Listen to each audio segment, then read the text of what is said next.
मुझे लगता है जो सबसे आलसी एस्ट्रोलॉजर होता है ना, मैं सबसे बताऊँ वो नमगोत। अच्छा, जो सबसे आलसी, मतलब 2 घंटे का काम है नमगोत, ये पढ़ लीजिए। हर कोई किसी भी एस्ट्रोलॉजर के पास जाने से पहले कोई डरता है कि भाई ये मुझे सही बताएगा भी या नहीं बताएगा। जब तक उसके अंदर दैवत्य विद्यमान है तब तक वो ज्योतिषी है। बट आज हर फील्ड की तरह जो है वो ज्योतिष में भी पैसा कमाने का विषय आ गया है। राहु केतु से बहुत डराया जाता है, शनि से बहुत डराया जाता है। अगर शनि प्रत्यक्ष में आ सकते होते ना, सबको मारते आकर के। तुम लोगों ने मुझे इतना बदनाम कर रखा। बदनाम कर। कोई समझना चाहे कि मेरा आज का दिन कैसा है, ये हम क्लियरली जान सकते हैं कि मेरा आज का दिन कैसा निकलेगा। तो ये कहा गया कि यदि किसी के पैर में चक्र का निशान बना हुआ है, चंवर का निशान बना हुआ है, छत्र का निशान बना हुआ है, शंख का निशान बना हुआ है, टाइम ऑफ बर्थ से भी ये जाना जा सकता है कि इंसान का व्यक्तित्व कैसा होगा। 1 घंटा सूर्योदय से पहले और 1 घंटा सूर्योदय के बाद तक अगर किसी का जन्म हुआ है, किसी महीने में हुआ है, कभी भी हुआ है, और अगर किसी का हुआ है तो चेक कर लीजिए। उस आदमी को किसी के अंडर में काम करना बिल्कुल पसंद नहीं। तो अगर आप टाइम्स मंत्रा के साथ जुड़े रहना चाहते हैं तो आप वीडियोस को लाइक कीजिए, चैनल को सब्सक्राइब कीजिए। अगर आपका कोई सजेशन है कि कोई टॉपिक में डिस्कस करूं तो आप नीचे कमेंट बॉक्स में कमेंट कर सकते हैं और बेल आइकन को प्रेस करना मत भूलिएगा। हमारे साथ आज आचार्य राज मिश्रा जी हैं जो कि ज्योतिषी हैं। सबसे पहले तो आचार्य जी, क्योंकि आजकल का जो टाइम है ना, एस्ट्रोलॉजी को लेकर के बहुत सारे फ्रॉड्स होने लगे हैं और वो हर कोई उससे वाकिफ है। हर कोई किसी भी एस्ट्रोलॉजर के पास जाने से पहले कोई डरता है कि भाई ये मुझे सही बताएगा भी या नहीं बताएगा। तो ये इतना फेक क्यों रहा है आजकल? देखिए, मुझे लगता है ज्योतिष एक प्रकार का धर्म है नहीं? वेद के जो 6 अंग है उसमें ज्योतिष एक महत्वपूर्ण अंग है। लेकिन एज ए ज्योतिषी, जब ज्योतिषी को दैवज्ञ कहा गया है, जब तक उसके अंदर दैवत्य विद्यमान है तब तक वो ज्योतिषी है। बट आज हर फील्ड की तरह जो है वो ज्योतिष में भी पैसा कमाने का विषय आ गया है। श्री रामचरितमानस के सुंदरकांड में गोस्वामी तुलसीदास जी ने एक चौपाई लिखा था कि सचिव वैद गुरु तीन जो प्रिय बोले भय आस, और राज धर्म तन तीन कर हो ही बेगही नाश। दुनिया में आपका सेक्रेटरी, आपके साथ जो काम करने वाला वो है, आपका डॉक्टर, और उसी प्रकार आपका ज्योतिषी, आपका मार्गदर्शक। अगर ये तीनों व्यक्ति पैसा कमाने के लिए काम करना शुरू कर देना तो फिर आपके शरीर का नाश हो जाएगा, आपके धर्म का नाश हो जाएगा और आपके राज्य का नाश हो जाएगा। और कहीं ना कहीं आज के विषय में ये परिस्थिति आई है। मैं कल का एक आपको बड़ा शानदार अनुभव बता रहा हूं, अपना अनुभव, बिल्कुल रियल जो अनुभव है। कल मेरे पास ऑस्ट्रेलिया से एक पति पत्नी और एक उनका छोटा बच्चा है। 6 महीने पहले उन्होंने मुझे कॉल किया, सर बहुत परेशान है, प्लीज थोड़ा हमसे एक बार बात कर लीजिए। मैंने कहा बताइए क्या बात है। बोले सर हमारे बच्चे का फ्यूचर देखिए। कल जब वो आए तो आप सोच नहीं सकते, वो इतना भयभीत थे जिसकी याद नहीं है। मैंने कहा सर ठीक है, प्लीज बैठिए, बताइए क्या बात है, परेशान मत होइए। ऑस्ट्रेलिया एडलेड के अंदर वो रहते हैं। तो उन्होंने बताया कि साहब मेरे बच्चे की कुंडली देखिए। बच्चा भी 8 साल का है, बच्चे की कुंडली चार्ट खोला। मैंने कहा बताइए क्या बात है भाई, ठीक है बच्चे की कुंडली, आप इतना क्यों परेशान हो रहे हैं? जब उनको बहुत समझाया, बोले नहीं आप देखिए इसकी आयु को लेकर कोई दिक्कत तो नहीं है। मुझे आज तक उस बच्चे का अभी तक समय याद है। कर्क लग्न में आई थिंक उसका जन्म हुआ था, चंद्रमा लग्न था, केंद्र में बृहस्पति था। भी आपको एस्ट्रोलॉजी की नॉलेज तो आप जानते हैं, लग्न में चंद्रमा स्वग्रही है और केंद्र में बृहस्पति है, तो कोई ऐसी दिक्कत प्रॉब्लम नहीं है। हाँ। तो उसमें था, उसने कहा कि साहब अच्छा शनि 4th हाउस में मकर राशि का था, मुझे अभी भी वो चार्ट याद है। मकर राशि का शनि, तो बता दिया गया किसी ज्योतिषी को, उनके पेरेंट्स पहले उसके पास जाते रहे होंगे। बच्चे को वीट से एलर्जी है, जैसे आप देखते हैं ऑस्ट्रेलिया वगैरह में जनरली है, किसी एलर्जी हो जाती है। तो मदर ने बताया कि बच्चा थोड़ा चंचल है, उसको इस चीज से एलर्जी है। उनकी जो मदर थी यानी लड़के की जो माँ थी, उसने ये जाकर अपने यहाँ किसी पंडित जी को बताया होगा, और ये घटना भी दिल्ली जमुना पार की है, जाकर के बताया होगा। तो उसने क्या किया, पंडित जी ने कहा, जब बात, आई एम सॉरी, एस्ट्रोलॉजर ने कहा, मैं पंडित जी उस पर नहीं मेंशन करना चाहूंगा, एस्ट्रोलॉजर जो भी एस्ट्रोलॉजर थे उन्होंने इस शब्द को कहा, और पंडित जी ने ही नाम लिया था। तो उन्होंने ये शब्द कहा कि साहब अगर ये बच्चा दिसंबर के बाद बच गया तो बात करेंगे। अरे बाप रे, आप सोचिए, इतना ब्लंट प्रेडिक्शन। किसी का 8 वर्ष का बच्चा हो और कोई ये प्रेडिक्ट कर दे, अगर ये कह दे उस मदर फादर से, ये किसी के लिए भी पॉसिबल नहीं है कि आयु का सटीकता से प्रेडिक्शन करे। ये शायद भगवान के अलावा किसी के लिए इतना इजी नहीं है। अगर किसी के बच्चे के लिए आप ये वर्ड यूज कर दें, अगर कुछ दिखता भी है आपको खतरा, तो आप कहते हैं कि थोड़ा ध्यान रखिएगा, भगवान की आराधना कीजिएगा। अगर ये बच्चा दिसंबर के बाद बचा तो बात करेंगे। What is this? अब ये सोचिए, ये डर है या नहीं है। अब आप क्या है, तुरंत आइए इंडिया और इसका ये करवाइए, वो करवाइए, ये कराइए। बेचारे ऑस्ट्रेलिया से अपना काम धंधा छोड़कर इंडिया आए हैं सब वो करने के लिए। तो बोले सर उससे हमें लगा कि एक बार ओपिनियन लें, आप स्वामी देखते थे, इतने सारे कार्यक्रम में टीवी में देखते थे, तो ये हुआ कि आपसे मिल लें। जब मैं मिला, मैंने कहा ऐसा तो कुछ है ही नहीं इस कुंडली, भाई है कहां से? बोले नहीं ये सब। अच्छा अब सोचिए, मैं दंग रह गया विषय को सुनकर। उसकी वाइफ को बोला इसको बहुत बड़ी हेल्थ प्रॉब्लम आएगी। वाइफ का जन्म कर्क लग्न में हुआ है, चंद्रमा वृष राशि के अंतर्गत बैठा हुआ, उच्चस्थ होकर के, आप बताइए कैसे आएगी? चंद्रमा एकादश भाव में बैठा हुआ है। ओके, वाइफ की दशा भी अच्छी चल रही है, सब कुछ परफेक्ट है। कह रहे हैं पति की केतु की दशा आएगी, केतु की 12th हाउस के अंदर बैठा हुआ है, इसलिए पत्नी को प्रॉब्लम हो जाएगी। भाई 12th हाउस कुछ रिलेशनशिप है हस्बैंड वाइफ के, लेकिन उसका हेल्थ से कोई रिलेशन नहीं है। वो बेचारे, स्पेशली वो बच्चे को लेकर इतना वैसे। दूसरा किस्सा कारण बस जिस चैनल में मुझे कल प्रोग्राम करने आना था, उस चैनल की गाड़ी नहीं पहुंची।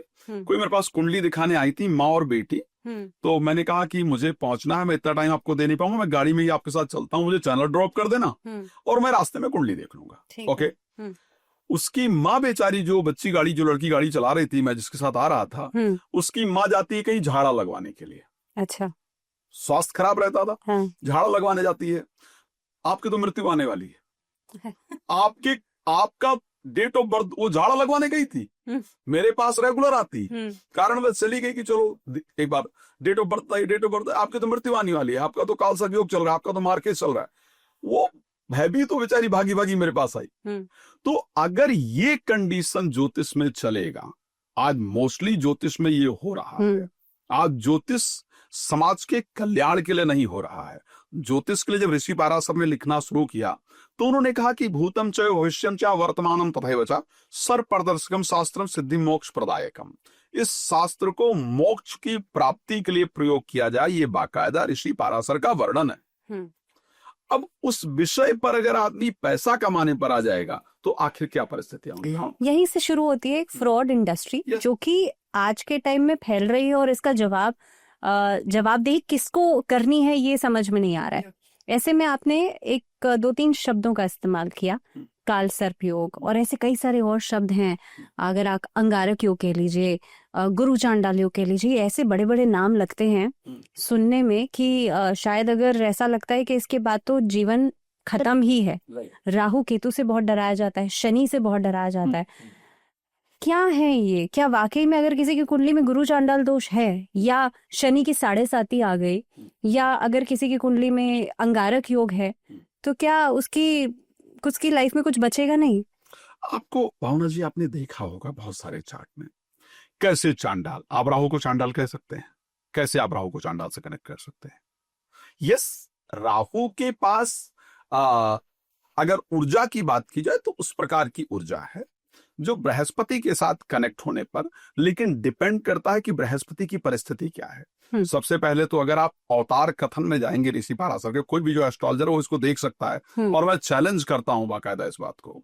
तो वहां पर लिखा है, रामो अवतारा सूर्य से चंद्रो यदु नायिका नरसिंहो भूमिपुत्र से बुद्धो सोम सुतस्य। इस प्रकार एक अवतार कथन को लेकर के श्लोक आता है। जो एस्ट्रोलॉजर पढ़ना चाहें वो बाकायदा बृहत पाराशर होरा शास्त्र उठाएं, उसके दूसरे पेज पर ये श्लोक इजली मिल जाएगा। ठीक है, वहां पर लिखा है कि जो मत्स्य अवतार है वो राहु से हुआ है। भगवान का जो मत्स्य अवतार, जो 12 अवतार है वो राहु से है, मत्स्य अवतार केतु से हुआ है। अब बताइए, जिससे परमात्मा से जिस अंश से उसकी उत्पत्ति हुई हो, क्या वो चांडाल हो सकता है? और चांडाल नहीं भी है तो भी आपकी पूरी जिंदगी को कैसे बदल सकता है? ये बहुत बड़ा सवाल। पहली, और उसके बाद अगर बात किया जाए, आप आज के समय के अंदर, अच्छा अब गुरु चांडाल योग हो गया, चलिए एक विशेष को उठा लेते हैं। एक तो पूरी जिंदगी आपकी बर्बाद नहीं कर सकता, ये पॉसिबल ही नहीं है। एक्सॉल्टेड राहु, जबकि लिखा त्रिकट एकादशे राहु, त्रिकट एकादशे भौमा, त्रिकट एकादशे शनि, सर्वारिष्ट विचिंत है, सभी अरिष्टों से निवारण करने वाला राहु को बताया गया है, और ऋषि पाराशर ने कहा है। अच्छा, अब दूसरी चीज चलिए मान लेते हैं, 2 व्यक्ति के संयोग परिस्थिति को बदल देते हैं। बृहस्पति सबसे पावरफुल प्लैनेट, सबसे स्पिरिचुअलिज्म का सबसे पावरफुल प्लैनेट, धार्मिक परिस्थिति। राहु को नकारात्मक ग्रह में कहा गया। अब मान लिया जाता है कि कुंडली में अगर बृहस्पति पावरफुल है तो चांडाल योग काम करेगा, फिर राहु तो काम नहीं कर सकता ना, बिकॉज बृहस्पति पावरफुल है। एक आदमी है जो बहुत नॉनवेज खाता है, शराब पीता है, एक आदमी तपस्या करता है, योग करता है, दोनों में डिपेंड करता है कौन सबसे ज्यादा पावरफुल है। अगर वो योगी पावरफुल है तो उसका नॉनवेज और शराब 100% छुड़ा दे। शायद आपने देखा भी है बहुत सारा, अगर इस्कॉन को लेकर के देखा जाए, संस्थापक रहे उसके, उन्होंने बहुत सारे लोगों के छुड़ाए, तो और आज बहुत सारे लोग छोड़ रहे हैं। आप सोचिए धीरेन्द्र शास्त्री के कहने पर कितने लोगों ने लहसुन प्याज खाना छोड़ दिया, है या नहीं है? बिल्कुल। तो डिपेंड करता है कि जो साथ वाला व्यक्ति है उसकी नॉलेज, उसकी पावर कितनी है। तो इसलिए हर समय गुरु चांडाल दोष ने आपको बदनाम कर दिया। मैं सही बता रहा हूं भावना जी, मुझे अगर समझ आए, अगर शनि प्रत्यक्ष में आ सकते होते ना, सबको मारते आकर के। तुम लोगों ने मुझे इतना बदनाम कर रखा, कुछ भी हो जाए, 7.5 चल रही है तुम्हारे ऊपर, 7.5 तुम बर्बाद। नरेंद्र मोदी भारत के प्रधानमंत्री 2 बार 2014 में उनके ऊपर 7.5 चल रही थी, बम्पर जीत मिल, प्राइम मिनिस्टर बने। 2019 में आई थिंक दोबारा इलेक्शन हुआ, 7.5 चल रही थी, प्राइम मिनिस्टर बने। 2024 में 7.5 नहीं थी। आपने देखा उनके लिए 7.5 अच्छी थी या नहीं थी? जाहिर सी बात। तो सिंपल सी बात है कि ज्योतिष में देखिए, ये मैं कह दूं कि नहीं कुछ होता ही नहीं है, ऐसा नहीं है, लेकिन मैं ये कह दूं कि नहीं, ये आपकी जिंदगी जितना डराया जाता है जिस लेवल पर जाकर के, डर का जो पैसा कमाने की बात की जाती है, मुझे लगता है वो कहीं ना कहीं गलत।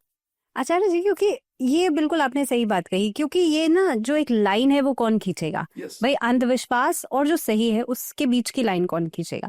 ऐसे में कई सारी और पद्धतियां हैं जिससे कि लोग प्रेडिक्शंस करते हैं, क्योंकि ज्योतिष का जो एक पैमाना है उसको हम प्रेडिक्शन के नजरिए से ही देखते हैं ना, कि कोई भी एस्ट्रोलॉजर के पास जाएगा वो समझेगा कि कैलकुलेशन करके मेरा भविष्य या भूत प्रेजेंट बताएगा। ऐसे में न्यूमरोलॉजी एक ऐसा शब्द है जिसमें कि लोग कहते हैं कि मोबाइल नंबर चेंज कर लो, आपका फ्यूचर चेंज हो जाएगा। कहते हैं कि आप अपने नाम में कुछ करेक्शन करो, हमारे साथ बहुत कुछ बदल जाएगा और आप अपनी फ्यूचर डेस्टिनी सब बदल सकते हैं। पहली बात तो न्यूमरोलॉजी क्या है और क्या हो सकता है इससे कुछ बदलाव? मुझे लगता है जो सबसे आलसी एस्ट्रोलॉजर होता है ना, मैं सत्य बता रहा हूँ, वो न्यूमरोलॉजिस्ट। अच्छा। जो सबसे आलसी, मतलब 2 घंटे का काम है न्यूमरोलॉजी, पढ़ लीजिए भाई, A से 1, B से 2, C से 3, ऐसे करके 10 तक आप, F तक शायद जाता है, आप 10 तक अक्षर याद कर लीजिए, ठीक है। देन उसके बाद फिर वो N से स्टार्ट हो जाता है, 1 से स्टार्ट हो जाता है, आप सिंपली आप जाकर के जोड़ सकते हैं, कोई भी नाम चेंज कर सकता है। अच्छा, फिर वो आपने स्टार्ट कर दिया, फिर उसके बाद 1 सूर्य का नंबर, 2 चंद्रमा का नंबर, 3 बृहस्पति का नंबर, 4 राहु का नंबर। ये सिंपल है आपके लिए, आप करना बहुत मुश्किल नहीं है। तो आप 2 दिन के अंदर न्यूमरोलॉजिस्ट बन सकते हैं, ठीक है। आपको ज्योतिष की तरह मेहनत नहीं करना है कि आपको ऊंच पढ़ना है, नीच पढ़ना है, दृष्टि पढ़ना है, योग पढ़ना है, ये पढ़ना है, वो इतना आपको पढ़ने की जरूरत नहीं पड़ेगी। मनी मेकिंग, यदि आपको पैसा बनाना है तो न्यूमरोलॉजी सबसे बेहतरीन तरीका है। आपको मेहनत नहीं करना है, आप ये बन जाएगी। अब मैं एक बात पूछ लेता हूं, मान लेते हैं किसी का जन्म होता है 4 दिसंबर को, 4 दिसंबर, चलिए ईयर भी जोड़ लेते हैं, 4 दिसंबर 2025 को किसी का जन्म हुआ। कितने बच्चों का जन्म हुआ 4 दिसंबर 2025? बहुत होंगे। अगर मैं विश्व की बात करूं तो मुझे लगता है, शायद भारत के अंदर ही बात करूं तो मुझे लगता है 1000-2000 तो पैदा ही होते होंगे। तो इतने लोगों का जन्म एक ही दिन में हुआ। न्यूमरोलॉजी में समय मायने नहीं रखता है या नहीं?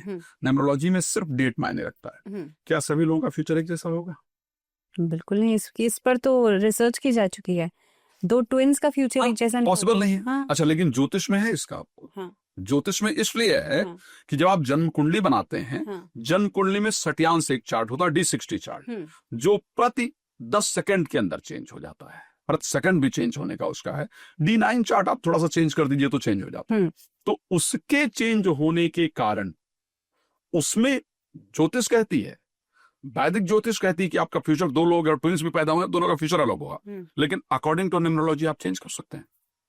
भाई जब डेट एक ही है तो सब कुछ भाग्य अंक एक होगा, मूलांक एक होगा, सारा अंक एक होगा, तो आप कैसे कह सकते हो कि उसका भाग्य अलग होगा? अच्छा, अब दूसरी सोच लीजिए, न्यूमरोलॉजी क्या भारतीय शास्त्र है? ज्योतिष अगर कहीं का शास्त्र है तो भारत का शास्त्र है। तो न्यूमरोलॉजी कहाँ का है? मैं जितनी विद्या की बात करूं, मैं अगर आज कहा जाता है हीलिंग प्रोसेस, अगर कहा जाता है, लोग कहते हैं कि हीलिंग प्रोसेस कहीं और से आया, जापान से आया, यहां से वहां से आया। मैं कह सकता हूं कि ये भारत का शास्त्र है। सबसे पहला हीलिंग जो किया था, स्पर्श चिकित्सा कहा जाता था, राम जी ने उसका किया था, क्या कहते हैं, अहिल्या का। यहाँ चरण कमल अरज चाहत कृपा करो रघुवीर, ये श्री रामचरितमानस बालकांड की चौपाई है। न्यूमरोलॉजी कैसे भारतीय शास्त्र हो सकता है भाई? आप अंक का अगर मैं कोई साइंटिफिक वर्णन की बात करूंगा, किसी के पास इस दुनिया में नहीं हो सकता है।